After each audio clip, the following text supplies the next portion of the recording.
This is the R&D 100 award submission for the Dynamic Transmission Electron Microscope, or DTEM. Transmission electron microscopes, or TEMs, are powerful investigational tools that can observe nanoscale features in materials. However, standard TEMs are limited in their temporal resolution to about 30 frame per second video rates. Many materials' properties are much faster than this, and this is why we developed a microscope that can capture nanometer scale material dynamics with nanosecond scale time resolution. We specifically pursued the development of an instrument that could collect data from irreversible processes by implementing the use of a single-shot electron pulse with enough signal to capture a complete image with a single 15 nanosecond exposure. To do this, we've developed specialized laser systems and modified the electron optics of the standard TEM column.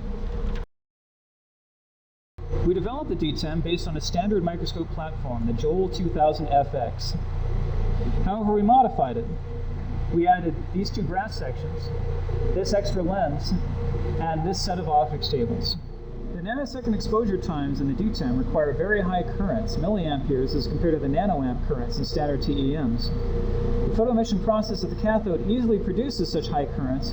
In order to transfer this current to the sample, we modify the electron optics, adding a coupling lens between the accelerator and the laser mirror.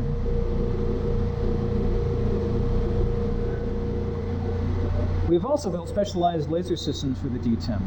The sample drive laser can operate either in the infrared or the ultraviolet, with a wide range of spot sizes available. The cathode laser is controlled with an arbitrary waveform generator, allowing the time resolution to vary from nanoseconds to microseconds at will. The entire laser system, including the synchronization, real-time alignment, and arbitrary waveform generator, is computer automated. The way in which we gain the high time resolution is through a pump probe approach. This approach works by first initiating a dynamical process or pumping the sample, then probing it at a set time later with a second analytical electron pulse. The pump and probe approach works by the synchronization of two laser pulses. The pump laser pulse enters the column through a modified X-ray detector port and is focused onto the sample. The sample is held at the end of a rod at this position.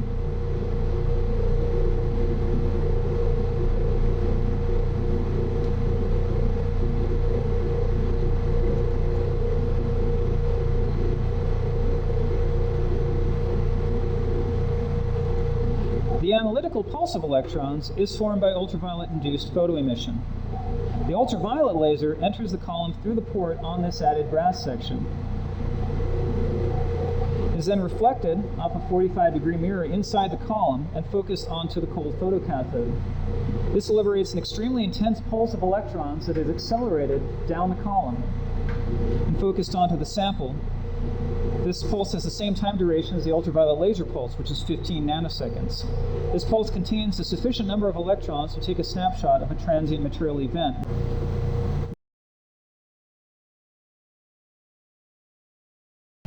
So this is how we would perform an experiment. First, we would lift the phosphor screen so the electrons can come down to the CCD.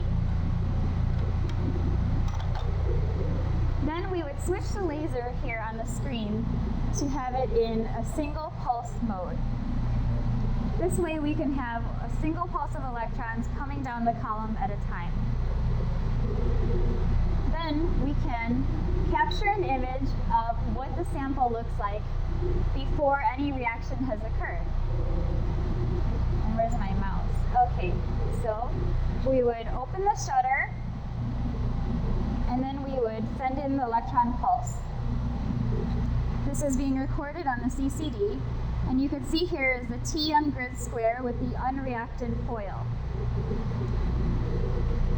Next, if we go ahead and allow the drive laser to come in on our command, I'll remove our shutter. Then we can do this experiment again. I can open the shutter to the CCD camera, send in the electron pulse and the drive laser pulse, and we can see here that we have initiated a reaction in the sample. The drive laser hit here in the center, and this multi-layer foil reacted outwards in all directions, as you can see here. And this is what has occurred 12 microseconds after the drive laser initiation. Now it has been several seconds, so we can see what it looks like basically infinity time afterwards.